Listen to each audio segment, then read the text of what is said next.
It's this big white dog here. I want to give a shout out to Jason Casimiro. Oh no! Thank him for all his support and love, because I was there for him when his brother beat his ass. And I saved him, and I took him to the hospital. So I'm hoping this year I'm going to talk to Santa Claus. Even though it's January, Santa's still out there. So Jason, I'm going to wish you the best, my brother. Tell Santa what a good boy you've been. And hopefully you get a sack like this too. Sack like this too. Mga kapenyo, tirahin na natin itong may init na issue ngayon. Pasok, intro! Hey yo, what's up sa inyo mga kapenyo? At today, meron na naman tayo napaka-init na reaction video. Good morning sa inyong lahat. Sean Gibbons, nagsalita na nga about dito sa mensahe ni Jason Casimiro. At totoo po ang balita neto ni Pinoy Duelo PH na talagang sumama po ang loob neto ni Sean Gibbons. Hindi po to hocus pocus, hindi po to fake news. Ito po, nilabas ni Silver Boys TV ngayong umaga lang ang video at mensahe ni Sir Sean Gibbons kay Jason Casimiro. Kung maaalala nyo kahapon ay nilabas nga ni Silver Boys kung paano nga nagulpe neto ni Utol Jarrell Casimiro etong si Jason Casimiro dahil sa ex-wife neto ni Utol Jarrell Casimiro na tinututulan nga neto ni Jason Casimiro na bigyan ng sustento. At dito mga kapenyo humingi nga ng tulong si Jason Casimiro after niya magulpe ni Jarrell Casimiro dito kay Sean Gibbons. Tapos sabi nga dito ni Sean Gibbons ngayon, pagkatapos ng tulong ko sa inyo magkapatid, yan pa ang ipapalit nyo. Parang pinalalabas dito neto ni Sir Sean Gibbons at Silver Boys na walang utang na loob etong magkapatid. Anong masasabi nyo dyan? Casimiro fans, no? Talagang napakainit po ngayon ng issue na to at ayaw talagang tantanan neto ni Silver Boys TV etong magkapatid. At tara mga kapeyo, sabay-sabay natin pakinggan etong mainit na mensahe ni Sir Sean Gibbons. So, this is big white dog here. I want to give a shout out Big white to dog. Jason Casimiro. Oh no! Thank him for all his support and love, because I was there for him when his brother beat his ass. And I saved him, and I took him to the hospital. So I'm hoping this year I'm going to talk to Santa Claus. Even though it's January, Santa's still out there. So Jason, I'm going to wish you the best, my brother. Tell Santa what a good boy you've been. And hopefully you get a sack like this too. You got it, champ. Oh, puta ragis, bumawi dito si Sir Sean Gibbons at sinasabi na talagang etong araw sucks ni ni Santa Claus, sana magkaroon daw din si Jason Casimiro, no?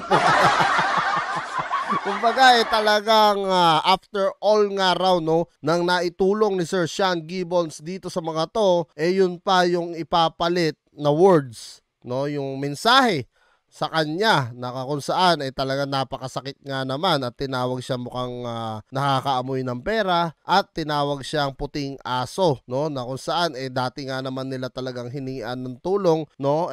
Eto mga kapeyo, ulitin ko hindi ko po sa kinakampihan ngayon si Silver Boys, pero dito kay Sean Gibbons talagang mukhang naniniwala naman ako sa kanyang kakayahan dahil kitang-kita naman natin mga kapeyo kung paano nga hindi niya iniwanan sa ere eto si Utol Jarrell Casimiro nung panahon na nasa Argentina sila. Doon pa lang mga kapenyo talagang malaking tulong na yung ginawa ni Sean Gibbons doon, no. At pangalawa, nung humingi ng tulong nga etong si Jason Casimiro nung nagulpi siya ni Jarrell dito kay Sean Gibbons, doon pa lang din mga kapenyo isang tulong na po yun. Alalahanin po natin mga kapenyo, no, pag nakatulong po sa inyo ang tao, kahit po ilang taon na yan, kahit po matagal na yan, tanawin pa rin po nating utang na loob. Kahit po anong mangyari, tanawin pa rin po natin yan kasi po mahirap po yung basta-basta na lang tayo na magsasabi dun sa tao. Ngayon, kung kayo naman po ni Jason at Silver Boys sa magkagalit, dapat kayo na lang talaga yung nagbakbakan, nagbanggaan, no. Hindi na sinama etong si Sean Gibbons na nakatulong naman din pala. So yan mga kapenyo, sarili ko lang naman opinion at syempre may mga kanya-kanya tayong sariling opinion. At panoorin naman natin dito yung ilan nilabas ni Silver Boys.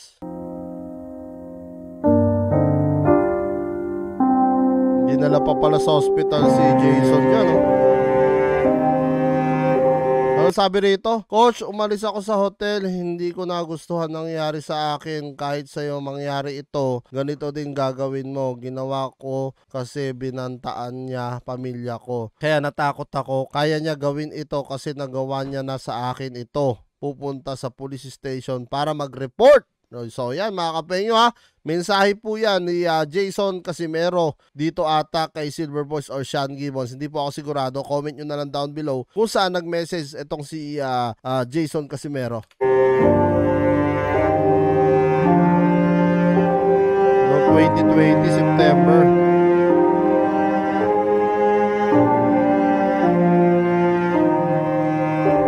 Eto ay isa pa nilagay Silver Boys dito. After all the help of Sean Gibbons for your brother, from giving your brother his first world title fight in Argentina that ended in riot,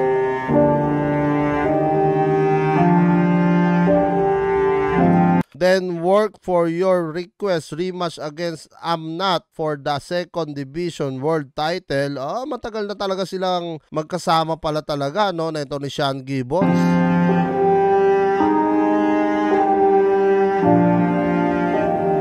To making your brother a 3-division world champion by maneuvering him to fight Tete in the UK. So talagang tandem pala sila talaga, no, ni Utol General Casimero. Gaya ng sabi ko nga nung mga nakaraan, etong promoter niya, no, na si Sean Gibbons, malaking tulong din pala ang nagawa nito, no, kay Utol General Casimero para maging 3-division world champion. Pero at the end of the day mga kapenyo, gaya nga ng sabi ko, pinaghirapan pa rin po ito, no, ni Utol General Casimero, at si Sean Gibbons lang ang nag-push para nga makuha rin niya at makamit niya itong mga to. Pero at the end of the day, dugo at pawis pa rin po yan ni General Casimero at siya talaga yung nagpagod dyan. So na kay Utol General na lang kung tatanawin pa rin niya ng utang na loob ito kay Sean Gibbons. Pero syempre kung ako itatanungin nyo, kahit po matagal na yan, kahit po ilang taon na yan, basta natulungan ka po ng tao, utang na loob na po talaga yon. Kasi humingi ka na ng tulong ganun po yun.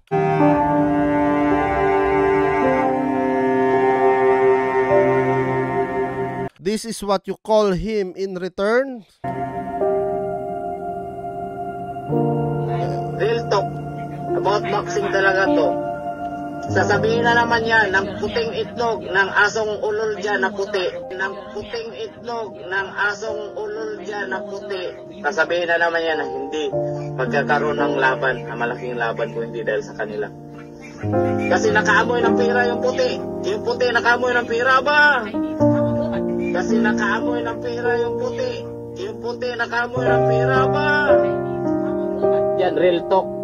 Hindi yan kalabanin ni Inoue, yung bata ninyo, kung hindi yan mahina. At alam mo naman puting aso, yung asong puti dyan. At alam mo naman puting aso, yung asong puti dyan. Alam mo naman na pinapakain mo lang yung bata mo. Pinapakain mo lang yan kasi nga magkakaroon ka ng pira malaki. Pira-pira lang yan sa'yo So yan mga kapenyo, no, ako sa sarili kong opinion ulit ito mga kapenyo, no, hindi tayo nakikialam dito sa dalawa na to kasi talaga medyo malalim na yung awayan ng dalawa. Pero siyempre hoping pa din ako mga kapenyo na magkaayos itong dalawa kasi alam niyo yun, habang ginagawa nila to sa social media talagang marami ang magko-content sa kanila at marami talaga ang gagawa ng content dahil sa social media po sila nag-aaway. Pero kung private po kasi sana itong pinag-aawayan nila wala naman pong lalabas na ganyan sa social media, no. Pero nakakalungkot ng tignan na talagang nagkakasalitaan sila ng hindi maganda dahil po yun sa sama ng loob nila. Ngayon kung si Jason Casimero po nakapagsalita rin ng ganon dito kay Sean Gibbons na tumulong nga sa kanila noong mga panahon na walang-wala sila, siguro po dala lang po rin yun ng galit, no, neto ni Jason Casimero. At ganon na rin po kay Silver Boys kung nakakapagsalita rin yung tao ng hindi maganda kay Jason Casimero or kay General Casimero, dala rin po yun, no, ng sama ng loob niya. Alam nyo naman po tayo mga tao may feelings po tayo na minsan pag sumasama po yung loob natin kung ano-ano po yun na talagang nasasabi natin, no. So I think sana talaga, no, yung ibang fans ni Utol Janel Casimero, yung ibang fans ni Silver Boys, mag-push tayo mga kapenyo, no, na mapagbati na lang etong mga to para talagang, alam nyo yun, makuha natin yung world title fight. Dahil alam nyo, nauubos na yung mga world champion natin no, nauubos na po sa Pilipinas, no. Sana magkaayos-ayos na lang, no. At basahin natin yung ibang mensahe pa dito. People never remember the million times you've helped them. Yan yung sinasabi ko mga kapenyo, no. Kahit na ilang taon po yan, kahit po na tumagal yan, basta po humingi ka po ng tulong, utang na loob na po talaga yun. Masakit man isipin na utang na loob yun, pero yun po talaga yun, no? Kahit po magtanong tayo sa matatanda sa atin. So yan mga kapenyo, ano nga masasabi nyo dito sa bagong nilabas na naman ni Silver Boys TV, patama dito sa Casimero Brothers? Comment nyo na lang down below lahat ng mga opinion nyo mga kapenyo, at lahat po yan mabasa ko. Maraming salamat mga kapenyo, at kita-kita lang tayo sa usunod kong reaction videos.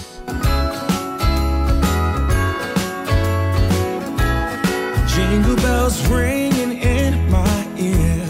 Jingle bell, a sound that's oh so dear. Frosty the snowman is all around town.